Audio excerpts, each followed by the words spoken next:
안녕하십니까 여러분, 반갑습니다. 9월 한 달 동안 금요일 말씀을 함께 나누게 될 낙스빌 교회에서 봉사하고 있는 문진산 목사입니다. 저는 이 가을의 문 앞에 있는 이 계절에 어떤 말씀을 함께 연구하면 좋을까 고민하는 가운데 최근에 읽은 데니스 스미스 목사님의 오메가 베도와 라오디게아라는 책을 떠올리게 되었습니다. 그리고 책에서 이야기하고 있는 성령의 침례만큼 중요하고 이 시대에 시급한 말씀이 있을까 생각하게 되었습니다. 여러분, 마지막 시대를 살아가고 있는 우리는 이번 주도 사실 세상 곳곳에서 일어나고 있는 마지막 시대의 징조들을 목도하고 살아가고 있습니다. 하지만 마지막 시대 하는 말을 반복하면서 시간은 흘러갔고 예수님이 오시는 것과는 별개로 내 삶을 살아가는 자신을 발견하게 됩니다. 때로는 오랜 시간이 흐르며 진심이 담기지 않은 관용어구처럼 재림을 이야기하는 우리를 발견하게 됩니다. 전 오랫동안 재림교회 신앙 안에 있었지만 지금처럼 많은 세상의 징조들이 이 세상의 마지막을 이야기하고 있는 때도 없는 것 같습니다. 그리고 그것의 빈도와 강도는 점점 강해져 가고 있는 시대입니다. 그런데 왜 이렇게 재림은 지연되고 있는 것일까요? 더 파괴적인 자연재해와 밖에 나가기 무서운 사회가 되어야 하는 걸까요? 그것들이 아무리 강하다 해도 우리는 금방 적응하며 무뎌지기를 반복하고 있지 않습니까? 그러면 그것이 아니라 내가 준비되지 못하여 하나님께서 그것을 기다려주는 것이 아닌가 우리가 생각해 볼 필요가 있을 것 같습니다. 왜냐하면 하나님은 모든 사람이 구원을 받기 원하시기 때문입니다. 그 어떤 존재라도 사랑하시며 아끼시는 분이시기 때문입니다. 저와 여러분이 준비되지 않아서 재림이 지연되고 있다면 우리가 이 시점에 다시 한번 우리가 기다린다고 하는 그 재림의 사건들과 그것을 어떻게 준비하면 될지에 대해서 생각해 보아야 하지 않을까요? 저는 오늘 서론을 비롯해서 앞으로 3주 동안 마지막 시대를 살아가는 우리에게 재림 성도로서 어떤 준비가 필요할지에 대해 살펴보고자 합니다. 특별히 오늘은 7 성경절을 통해서 우리가 준비해야 할 가장 시급한 준비가 무엇인지 다시 한번 살펴보고자 합니다. 여러분, 가능하시면 이 성경절들을 반복해서 보시고 또 개인적으로 연구하셔서 우리 마음이 주님 오시는 그날을 잘 준비할 수 있도록 각성하는 시간이 되시기를 간절히 바랍니다. 그리고 특별히 데니스 스미스 목사님의 오메가 베도와 라오디게아 이 서적의 말씀을 이 기간 동안 같이 읽으시면서 함께 말씀을 나눈다면 더 큰 은혜가 될 것으로 생각됩니다. 그래서 우리가 더 이상 기다림 속에서 방황하거나 의심하며 살아가는 자들이 되지 않도록 준비되기를 간절히 바라봅니다. 그럼 먼저 첫 번째 성경절 살펴보도록 하겠습니다. 계시록 6장의 말씀을 나누도록 하겠습니다. 그들의 진노의 큰 날이 이르렀으니 누가 능히 서리요 하더라. 여러분, 우리가 잘 알듯이 예수님의 재림의 때에 두 부류의 사람이 있습니다. 첫 번째는 준비되어 예수님을 기쁨으로 맞을 자들이고, 두 번째는 준비되지 않으므로 예수님의 재림이 두려움의 날이 되는 사람들입니다. 우리가 이 첫 번째 말씀 전에 계시록 6장 16절의 말씀을 한번 살펴보도록 하겠습니다. 산들과 바위에게 말하되 우리 위에 떨어져 보좌에 앉으신 이의 얼굴에서와 그 어린 양의 진노에서 우리를 가리라.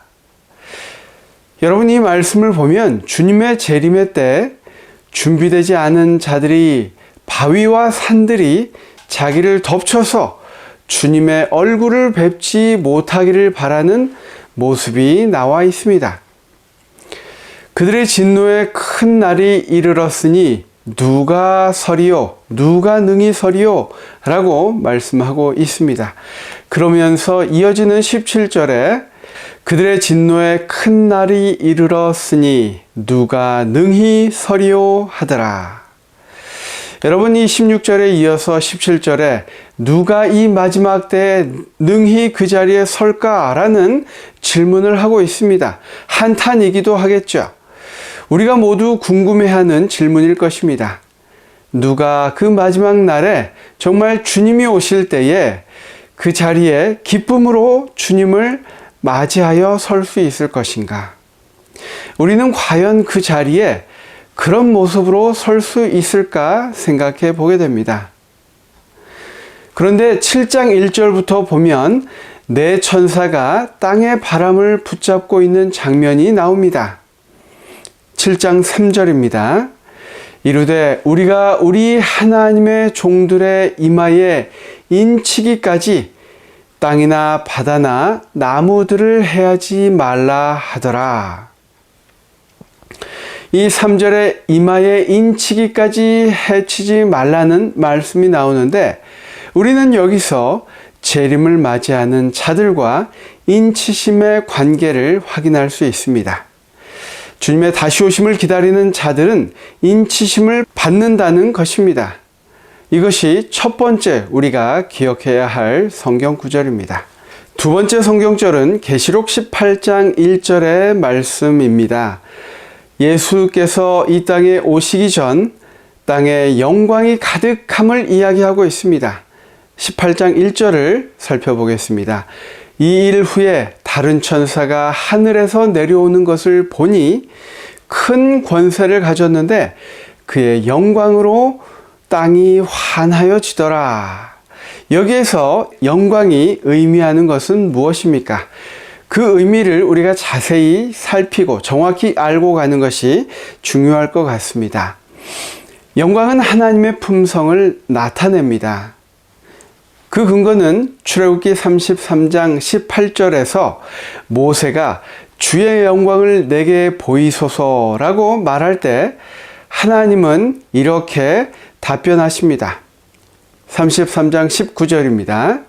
여호와께서 이르시되 내가 내 모든 선한 것을 내 앞으로 지나가게 하고 여호와의 이름을 내 앞에 선포하리라. 여기에서 선한 것은 나의 선한 형상인데요. 문자적으로 나의 아름다움, 탁월함, 그리고 70인역에는 나의 영광으로 표현되어 있습니다. 그래서 영광은 하나님의 품성으로 우리가 생각할 수 있겠습니다. 그래서 이 장면과 이어지는 출애굽기 34장 6절의 말씀을 보면 여호와께서 그의 앞으로 지나시며 선포하시되 여호와라 여호와라 자비롭고 은혜롭고 노하기를 더디하고 인자와 진실이 많은 하나님이라 라고 말씀하시는데 정리해보면 하나님의 영광을 내게 보이소서라고 모세가 구했을 때 하나님의 품성을 말씀해 주셨다는 것입니다. 그래서 영광은 하나님의 품성, 하나님의 이름임을 우리가 알 수 있습니다. 이 말씀에서 예수님께서 이 땅에 오시기 전에 그분의 성품을 그대로 가진 이들로 인하여 이 세상이 밝아짐을 이야기하고 있다는 것입니다. 그러면 다음 세 번째 성경절 계시록 14장의 말씀을 살펴보도록 하겠습니다. 계시록 14장 1절 말씀인데요. 또 내가 보니 보라 어린 양이 시온산에 섰고 그와 함께 14만 4천이 서 있는데 그들의 이마에는 어린 양의 이름과 그 아버지의 이름을 쓴 것이 있더라. 우리가 익히 아주 잘 아는 말씀입니다. 그들의 이마에 인이 쳐지고 14만 4천 명이 어린 양과 함께 시온산에 서 있는 장면이 있는데 그들의 이마에 이름이 있다라고 이야기합니다. 우리가 그분의 이름은 무엇이라고 살펴보았습니까? 네, 바로 그분의 영광, 그분의 성품입니다. 그 이름은 예수님의 품성과 예수님의 영광입니다. 아버지의 이름이 그 이마에 있다고 이야기하고 있습니다. 14만 4천은 거절당하고 정죄당하는 그 상황에서 구출을 받아 짐승과 그의 우상에 대한 그들의 승리를 보여주기 위해 이곳에 어린 양과 함께 시온산에 서 있는 곳으로 나타내고 있습니다. 여러분, 그러면 이 네 번째 말씀을 통해서 어느 정도 가닥이 잡힐 것 같습니다. 우리가 그 이마에 인침을 받는다면 우리는 슬기로운 다섯 처녀처럼 주님의 다시 오시는 그날에 준비된 것입니다. 그런데 더 중요한 질문이 있습니다. 무엇입니까? 어떻게 우리가 그 인을 받을 수 있을까 하는 것입니다. 왜냐하면 그 인을 받는 자들만이 주님을 만날 준비가 된다고 이야기하고 있기 때문입니다. 네 번째 성경절로 에베소서 4장 30절 말씀을 살펴보도록 하겠습니다. 하나님의 성령을 근심하게 하지 말라. 그 안에서 너희가 구원의 날까지 인치심을 받았느니라. 여기 성령을 근심하게 하지 말라. 마지막 때까지 인치시는 분이 성령이시다라는 내용이 나와 있습니다. 같은 책 에베소서 1장 13절에 이렇게 이야기합니다. 그 안에서 또한 믿어 약속의 성령으로 인치심을 받았으니 라는 말씀입니다. 성령을 이렇게 부르는 것은, 약속의 성령이라고 부르는 것은 이전부터 약속되었고 또 그리스도도 친히 약속하셨기 때문입니다. 자기 백성을 인쳐서 신원을 확인하고 구속의 날까지 지키시는 분, 바로 약속의 성령이시라는 것입니다. 그래서 네 번째를 요약하자면 바로 성령께서 구원받을 자들을 마지막 날까지 지키시고 인치신다는 사실입니다. 그러면 우리가 첫 번째에서 네 번째까지를 간단히 요약해 보겠습니다. 계시록 6장 17절의 말씀을 통해서 재림의 마지막 날에 능히 서 있을 사람들은 누구인가? 라는 의문을 제기합니다. 18장 1절에 영광, 즉 하나님의 품성으로 변화되어 세상을 비추는 사람들이 있다라고 이야기하고 있고요. 계시록 14장 1절에 그들은 이마에 아버지의 이름, 즉 그분을 닮아 그분의 품성으로 인맞은 사람들이다 라고 이야기합니다. 에베소서 4장 30절에 그런데 그 일을 가능하게 하시는 분이 누구라는 것입니까? 바로 성령이시다 라는 것입니다. 우리가 이렇게 네 가지를 요약해 볼 수 있겠습니다. 그러면 다음으로 다섯 번째 성경절입니다. 요한복음 3장 2절의 말씀인데요. 사랑하는 자들아, 우리가 지금은 하나님의 자녀라. 장래에 어떻게 될지는 아직 나타나지 아니하였으나 그가 나타나시면 우리가 그와 같을 줄을 아는 것은 그의 참모습 그대로 볼 것이기 때문이니. 여러분, 이 말씀의 후반부, 그가 나타나시면 우리가 그와 같을 줄을 아는 것, 그와 같게 된다는 것입니다. 그의 참모습을 그대로 볼 것이라고 이야기하고 있습니다. 그들은 예수님께서 있는 그대로 나타나실 때에, 즉 예수님의 감춰진 영광이 아니라 있는 그대로 영광의 모습으로 나타나실 때에 그 영광으로 인해서 소멸되지 않는 자들이다 라고 이야기할 수 있겠습니다. 그러면 그 사람들은 어떻게 되어야 합니까? 앞서 모세의 경우에서처럼 죄인들은 하나님의 영광 앞에서 사그라지고 말 것입니다. 그러면 그 준비된 사람들은 어떤 모습이어야 합니까? 그 사람들은 변화되어야 하는 것입니다. 그 영광 앞에서 소멸되지 않기 위하여 우리는 예수님과 같이 변화되어 있어야 한다는 것입니다. 한 말씀을 더 찾아보도록 하겠습니다. 빌립보서 3장 21절의 말씀인데요. 우리가 이 말씀의 후반부를 보면 우리의 낮은 몸을 자기 영광의 몸의 형체와 같이 변하게 하시리라 라고 이야기하고 있습니다. 바울은 구속받은 자들은 그리스도의 품성을 소유할 뿐만 아니라 예수의 부활 이후에 그가 소유한 것과 흡사한 몸을 입게 된다고 말하고 있습니다. 요약하자면 이마에 입맞은 자들은 재림의 영광에 주님의 앞에 서기 위하여 변화된 상태이어야 한다는 것입니다. 그렇게 되어야 그 자리에서 소멸되지 않는다는 것입니다. 그런데 재림을 기다리는 우리의 모습이 어떻습니까? 성경 말씀은 이 6번째 성경절을 통해서 이렇게 이야기하고 있습니다. 마지막 시대 우리의 교회의 모습을 계시록 2장과 3장의 모습에서 설명하고 있는데 특별히 3장 14절, 15절에는 라오디게아 교회의 모습을 마지막 교회의 모습을 설명하고 있습니다. 내가 내 행위를 아노니 내가 차지도 아니하고 뜨겁지도 아니하도다. 내가 차든지 뜨겁든지 하기를 원하노라. 내가 이같이 미지근하여 뜨겁지도 아니하고 차지도 아니하니 내 입에서 너를 토하여 버리리라. 여러분, 여기 뜨뜻 미지근한 그 신앙이 변하지 않을 때는 결국 버림을 당할 것이라고 이야기하고 있습니다. 우리가 잘 알고 있는 이 말씀에 그런데 해결 방법이 있습니다. 그것은 바로 다음에 나오는 계시록 3장 20절의 말씀입니다. 볼지어다 내가 문 밖에 서서 두드리노니 누구든지 내 음성을 듣고 문을 열면 내가 그에게로 들어가 그와 더불어 먹고 그는 나와 더불어 먹으리라. 문 밖에 서서 기다리시는 예수님이 들어오시게 하는 것, 그것밖에 이 라오디게아 교회에서 벗어나는 방법이 없다라고 이야기하고 있습니다. 이것이 바로 이 재림 준비의 결론입니다. 이 말씀에 이어서 7째 성경절로 바로 넘어가 보도록 하겠습니다.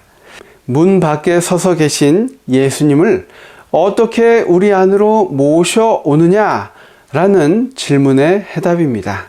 그 방법은 요한복음 14장 16절에 나와 있습니다. 내가 아버지께 구하겠으니 그가 또 다른 보혜사를 너희에게 주사 영원토록 너희와 함께 있게 하리니. 여러분, 이 말씀을 보면 예수님이 이 제자들을 떠나실 때 제자들에게 약속하신 말씀이 있습니다. 또 다른 보혜사를 주시겠다는 그 약속, 그리고 그 보혜사가 영원토록 우리를 지키신다는 말씀이 있습니다. 여러분, 17절에 이렇게 이야기합니다. 그는 진리의 영이라 세상은 능히 그를 받지 못하나니 이는 그를 보지도 못하고 알지도 못함이라. 그러나 너희는 그를 아나니 그는 너희와 함께 거하시며 또 너희 속에 계시겠습니다. 여러분, 어떤 말씀입니까?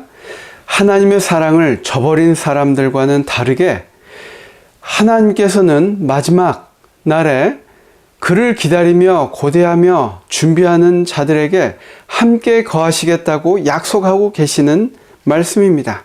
그리고 이어서 17절의 말씀을 보면 진리의 영께서, 이 진리의 영은 진리를 정의하시고 나누어 주시고 변호하시는 그 영께서 특별한 방법으로 임하신다는 말씀이 있는데, 성령이 오시면 회개하고 확신하게 하는, 우리가 알고 있는 그 역할을 하시는 그 성령께서 우리와 동행하시고 함께 거하신다는 임재하시는 성령으로 나타나 있습니다. 여러분, 14장 18절에 내가 너희를 고아와 같이 내버려 두지 아니하고 너희에게로 오리라 라고 약속하고 계십니다. 여기에 버려두지 않으신다는 말씀은 우리가 그분을 믿음으로 받아들이면 우리 안에 들어오셔서 마지막 인치심까지 함께 승리하게 하신다는 귀한 약속을 우리에게 주고 계신 것입니다. 우리가 어떻게 하면요? 문을 열고 그분이 나에게 들어오시게 하면 내 안에 거하시겠다는 약속입니다. 여러분 감사하지 않습니까? 그분이 우리 안에 거하실 때 우리는 변화되고, 그렇게 될 때 우리는 라오디게아 상태에서 벗어날 수 있게 되는 것입니다. 여러분, 베드로전서 5장 10절의 말씀에 이렇게 이야기하고 있습니다. 후반부의 말씀을 보면, 잠깐 고난을 당한 너희를 친히 온전하게 하시며 굳건하게 하시며 강하게 하시며 터를 견고하게 하시리라. 여러분, 우리와 함께 하신 하나님이 그 모든 것을 우리 안에서 이루어 주신다는 약속입니다. 여러분, 이 말씀에 대해 화인 여사는 시대의 소망 762페이지에 이렇게 기록하고 있습니다. 율법은 즉 의로운 생애, 완전한 품성을 요구하지만 인류는 그 요구에 미칠 수 없다. 인류는 하나님의 거룩한 율법의 요구를 충족시킬 수 없다. 그러나 그리스도께서는 인간으로서 지상에 오셔서 거룩한 생애를 사시고 완전한 품성을 개발시키셨다. 그리스도께서는 그것을 받고자 하는 모든 자들에게 값없이 선물로 주신다. 그리스도께서는 하나님의 속성을 사람들에게 불어 넣으신다. 여러분, 이것이 바로 믿음으로 말미암는 의의 기별입니다. 여러분, 이제 앞으로 3회에 걸쳐서 더 이 말씀을 좀 더 깊이 살피도록 하겠습니다. 오늘 우리가 살펴본 말씀들에 이해가 되지 않는 부분이나 또 그 흐름에 있어서 수긍이 가지 않는 부분도 있을 것입니다. 그것들을 우리가 앞으로 살펴보도록 하겠습니다. 여러분, 오늘은 7개의 성경 구절을 통해서 하나님의 남은 백성, 재림을 기쁨으로 맞을 자들의 모습을 살펴보았습니다. 그리고 우리에게 무엇이 필요한지 다시 한번 알게 되었습니다. 말씀을 마치면서 마지막 때에 살고 있음을 누구나 다 인식하고 있는 이 때에, 그리고 세상이 너무나 빠르게 변해가고 있는 이 시대에 우리는 어떤 준비를 해야 할지 한번 생각해 보았습니다. 여러분, 그 해답이 무엇입니까? 바로 성령의 침례를 받도록 준비하는 것. 이것이 지금 내가 해야 할 가장 시급한 준비가 아니겠습니까? 여러분, 앞으로 3주 동안 이 말씀들을 좀 더 집중해서 살펴보도록 하겠습니다. 그리고 그 시간이 정말 재림을 준비하는 귀한 은혜의 시간이 되기를 간절히 바랍니다. 그리고 우리가 그렇게 준비되어서 예수님의 재림이 속히 오실 수 있도록 우리가 그 재림을 앞당기는 귀한 주님의 자녀가 되기를 바라면서 말씀을 마치겠습니다. 감사합니다. 다 함께 기도하시겠습니다. 주님 오시는 날 우리 모두 준비되기를 원합니다. 주님, 말씀 연구에 함께 하시고 나 자신이 다시 한번 말씀을 살피며 깨달아 내가 성령의 침례를 받을 수 있는, 그리고 준비되는, 그리고 이웃에게 전할 수 있는 주님의 자녀 되도록 축복하여 주시옵기를 예수님의 이름으로 간절히 기도합니다. 아멘.